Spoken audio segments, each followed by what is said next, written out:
La presse de ce mardi 25 août. Un mot revient d'un journal à l'autre ce matin, rentrée. Rentrée politique, rentrée budgétaire, rentrée des candidats. Et la présidentielle occupe déjà toutes les unes. La bataille des gauches est lancée, titre Le Monde. Raphaël Glucksmann a officialisé sa candidature dimanche soir sur TF1. Il espère créer une dynamique avant la primaire organisée avec le Parti socialiste en octobre. Il veut rallier les écologistes, note le journal, sans bénéficier de la même cote de confiance. Pendant ce temps, 10 000 militants insoumis se pressaient dans la Drôme pour les amphis de Jean-Luc Mélenchon. Verdict du quotidien du soir, le scénario d'une gauche unie pour 2027 s'éloigne. Le Parisien, lui, ouvre sur les chiffres. Un premier sondage, Toluna Harris Interactive pour RTL et M6, Marine Le Pen entre 35 et 38% au premier tour. Mélenchon 17, Édouard Philippe entre 14 et 19, Gabriel Attal entre 8 et 15. Un second tour Le Pen-Mélenchon donc, en toile de fond. Manuel Bompard pour la France Insoumise tempère. Le Pen à 35% au premier tour, je n'y crois pas. Mais c'est surtout entre les deux anciens premiers ministres de Macron que la tension monte. Chez Philippe, on martèle qu'il est le seul à pouvoir éviter le duel des extrêmes. Dans l'entourage d'Attal, on rembarre.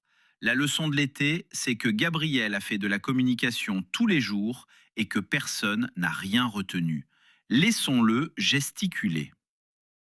Le Figaro, lui, donne la parole à Édouard Philippe. Grand entretien sur l'école. Notre grande ambition nationale, dit le candidat Horizon, qui promet le retour de l'autorité, 20% d'augmentation pour les enseignants et une amende de responsabilisation scolaire pour en finir avec l'impunité de certains parents. L'éditorial du Monde, lui, identifie le vrai terrain commun de cette rentrée. La transition écologique, combat commun de la gauche. L'été des méga-feux, écrit le journal, peut constituer un tournant politique, au moins à gauche. Transition toute trouvée, parce que c'est justement la une de Libération. Débat politique sur l'eau.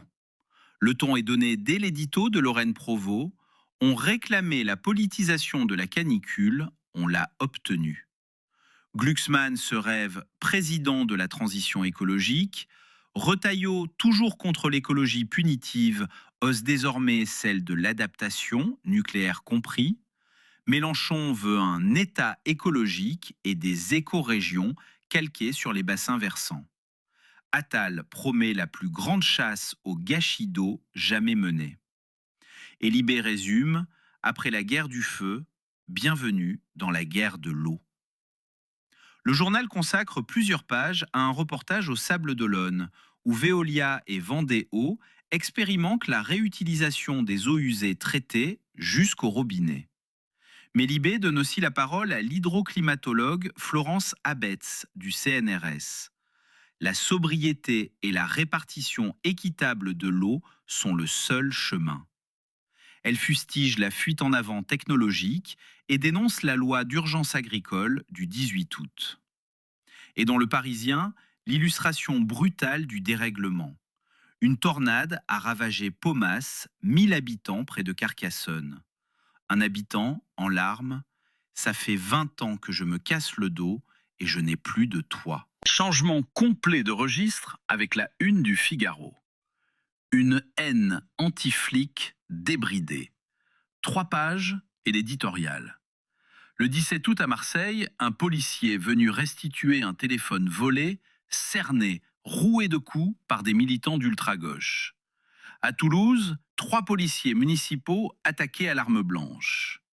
Et le chiffre qui structure l'enquête, le nombre de policiers et de gendarmes blessés par un tiers est passé de 3 850 à près de 9 000 en 20 ans. Un bond de 145%. Plus aucune intervention n'est banale, alarme le syndicat Alliance. L'éditorial d'Yves Tréhard s'intitule « La fabrique de la haine », vise nommément Jean-Luc Mélenchon, récidiviste, et assène toutes les 20 minutes dans notre pays, un refus d'obtempérer a lieu. Telle est la réalité. Autre journal, autre angle sur le même mot. Dans Libération, la chronique de Julia Foyce épingle l'affiche de Feria du maire de Béziers, Robert Ménard, qui roucoule son amour pour les femmes, les taureaux, les flics. Un Julio Iglesias du patriarcat, écrit-elle. Deux journaux, deux planètes. Volet budgétaire maintenant. C'est la une des Échos. Le corps nu face au piège de la rentrée. Atmosphère explosive, écrit le quotidien économique. Les taux de la dette qui grimpent, les cyberattaques visant l'État, un budget à haut risque. Premier recul, les franchises médicales. Le gouvernement renonce au doublement. Le plafond passera de 50 à 70 € pour les médicaments, autant pour les consultations, 140 € au total au 1er octobre. Un médecin, cité par Le Parisien, parle de bricolage. Deuxième dossier chaud, la facturation électronique, obligatoire dès le 1er septembre, en pleine fuite massive de données fiscales à Bercy. L'éditorial des Échos tranche, la facture électronique malgré tout. Et cette formule, la thèse du report, réunit des libéraux comme David Lisnard et des étatistes comme Jean-Luc Mélenchon. Ce n'est pourtant pas le scénario que souhaitent les organisations patronales, et ce sont elles qu'il vaut mieux écouter. Sur le cyber, toujours dans les Échos, un titre sévère. Face au piratage en série, le grand désordre de l'État numérique. Triple piratage du fisc et de l'éducation nationale en plein mois d'août. Un connaisseur du dossier lâche.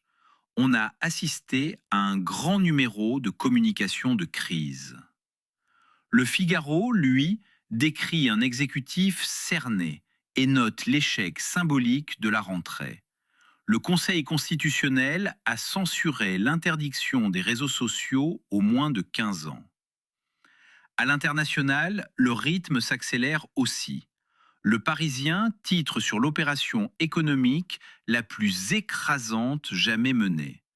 Donald Trump menace de sanctions au tout pays commerçant avec Téhéran.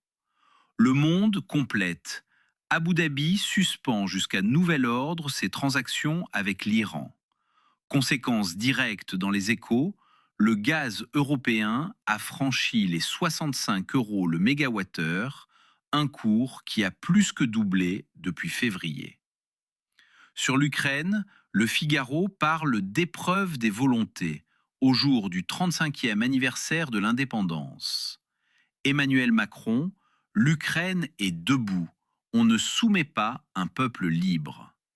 Et les Échos révèlent que Paris et Londres autorisent le missilier MBDA à transmettre à Kiev des données classifiées pour que l'Ukraine produise un jour ses propres misons Scalp. Économie et technologie maintenant, et un sujet qui fait la une de 3 journaux à la fois.